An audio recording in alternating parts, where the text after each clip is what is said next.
Welcome to the ISB show. I'm your host, Sahil, here with Rahi and Chris. We're doing an instant reaction for the U.S. men's national team match against the Jamaica Reggae Boyz. Chris, of course, is our resident Reggae Boy expert. Chris, you seem to have left your jersey in the wash, or did you lose it? Did you lose it? Hey, I think I still have my passport. I don't. We'll have a new set of jerseys coming for 2025, but 2024, I think, given the light of recent events, we're just gonna put that in the rearview mirror. You put it for a wash already, man. The Jamaica jersey's already in the laundry, man. It needs to be cleaned still off. have the unity pin like I always do. But, yeah. So today, no, we gotta start by giving props to the U.S. for a fourth consecutive Nations League finals. Yeah. Let's talk about it a little bit. It was it was a tough match in Kingston, right? The U.S. squeaked by 1-0 in the first leg, and it looked like it can go either way. But Rahi, the U.S. came out firing this match, especially in the first half. They really did. They really came out firing. They came out on the offensive. They came out attacking. They looked like they were unleashed a bit. Weston McKennie was excellent, I thought, the whole night. Christian Pulisic as well, very, very good. It was really those three, Weah, Pulisic, and McKennie. The three of them really dominated proceedings in the first half. It was an impressive performance, and there were mistakes. We'll talk about those in the second half. Mr. Demarai Gray was the only man playing for Jamaica, it seemed like. It wasn't a good day for Jamaica until that second half. The U.S., I think, was sloppy at times, but yes, a good performance overall.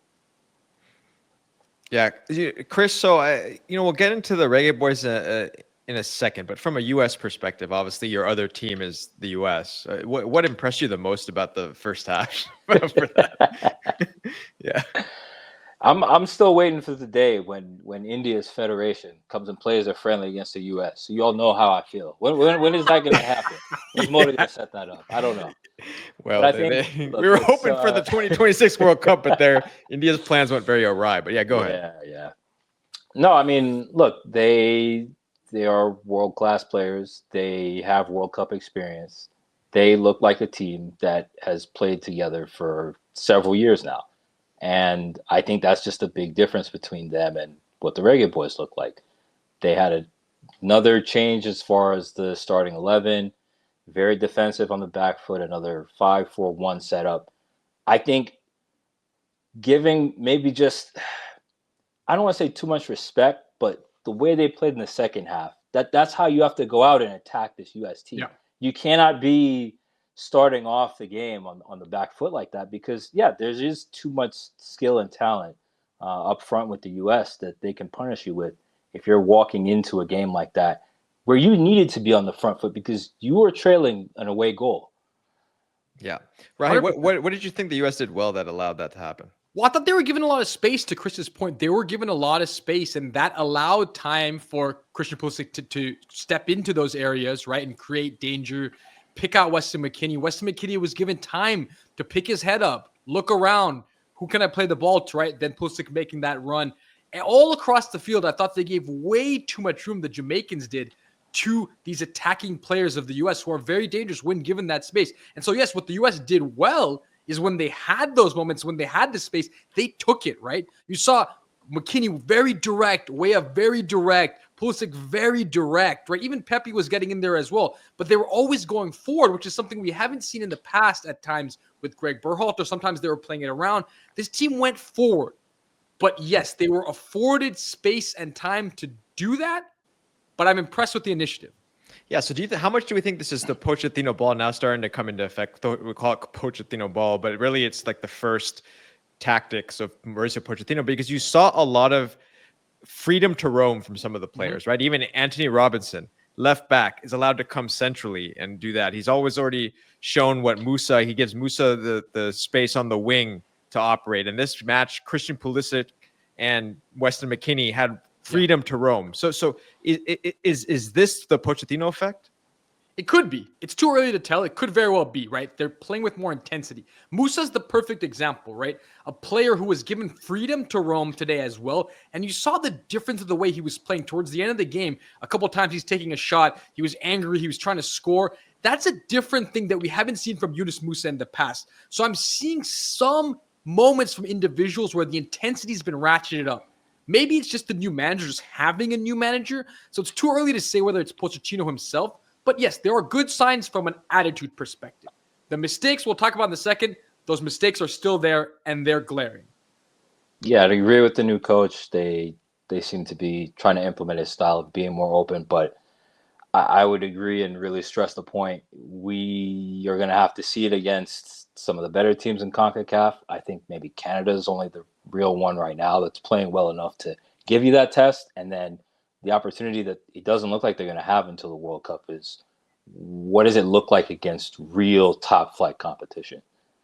Yeah, because the worry is when Jamaica did press in the second half, then you saw the mistakes, right? Then you saw the U.S. giving the ball away, led to a couple chance after chance. There was a period there for about 20 minutes or so in the beginning of the second half where the U.S. was really under pressure because they couldn't retain the ball. They kept giving it away. So I agree with Chris. Let's really hold judgment because they're going to play against better teams that put them under more pressure. And then what happens? Then how do they adjust? This felt a very free and open game because that was the way that Jamaica chose to play it at times as well. Yeah, I want to talk about the defensive frailties because everyone out there in the social media, U.S. men's national team fans, they're super excited and they're saying, "Oh, this is what we were waiting for, Pochettino ball, this kind of stuff."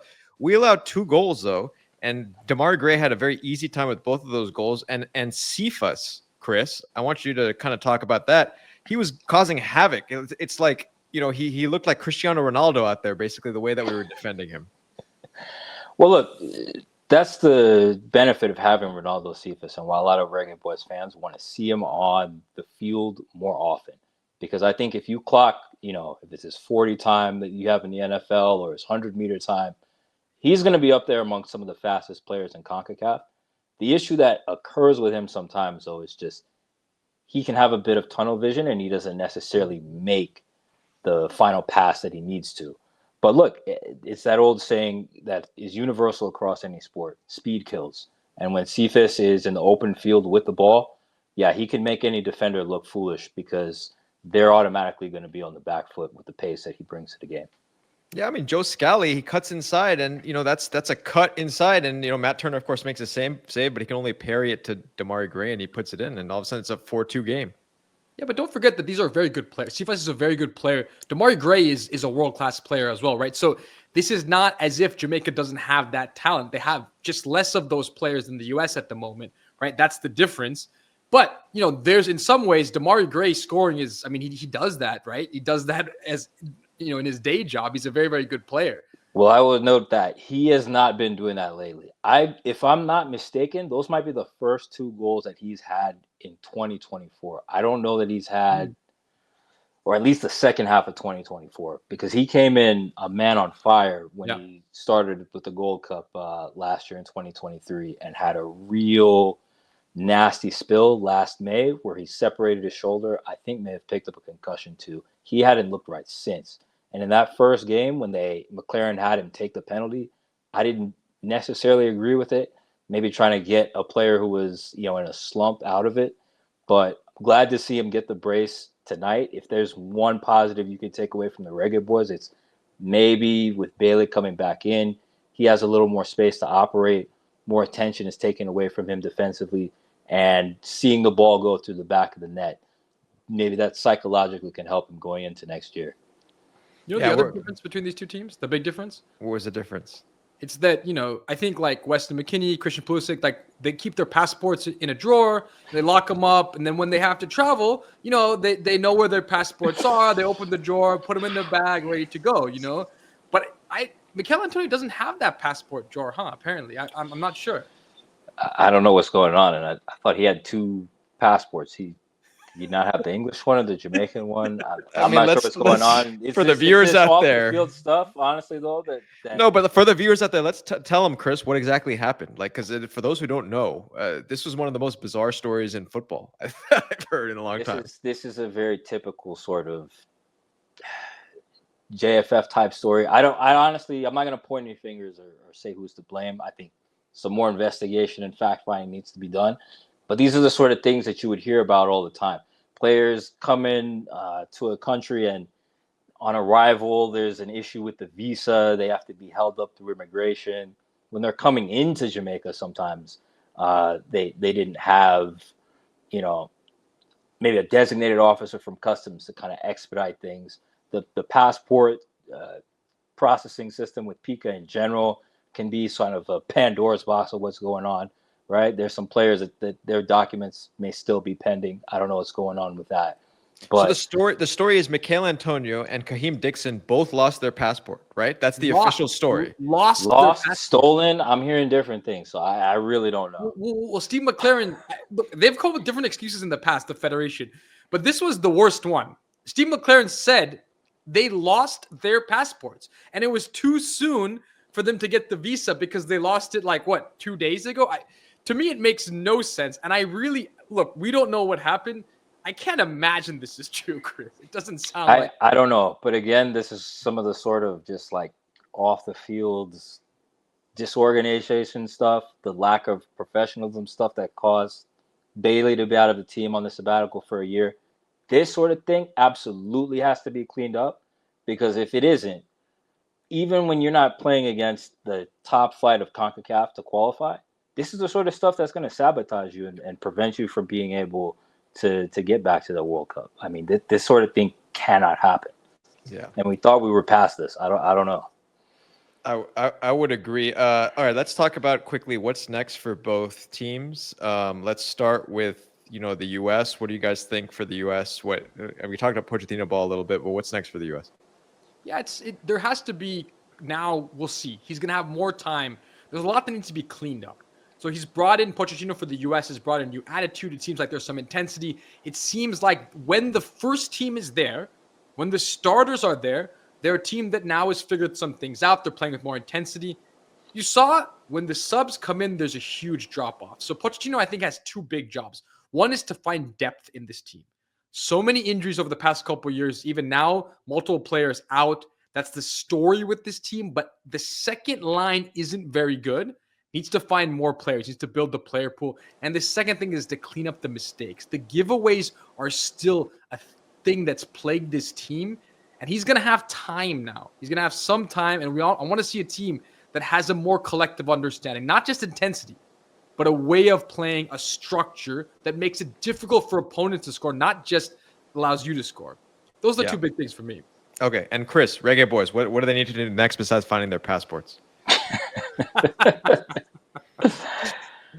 Well, I'd say continue where they can some of the recruitment efforts with some of the dual nationals. I think more than that, though, McLaren also, a new head coach was hired not too long before Pochettino.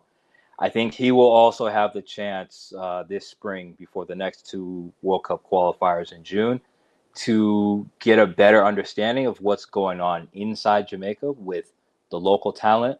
So usually March is when they're able to have a winter or spring camp, hopefully get a couple friendlies, tour around the island, scout the talent in the JPL, Jamaican Premier League, see if there is somebody there, maybe the next Whisper Richards or Kahim Dixon, that could come into the setup and potentially help you out. Yeah. So we're excited for both teams as they move forward. Obviously, today was a day where the U.S. men's national team fans can be proud of the performance, moving in the right direction.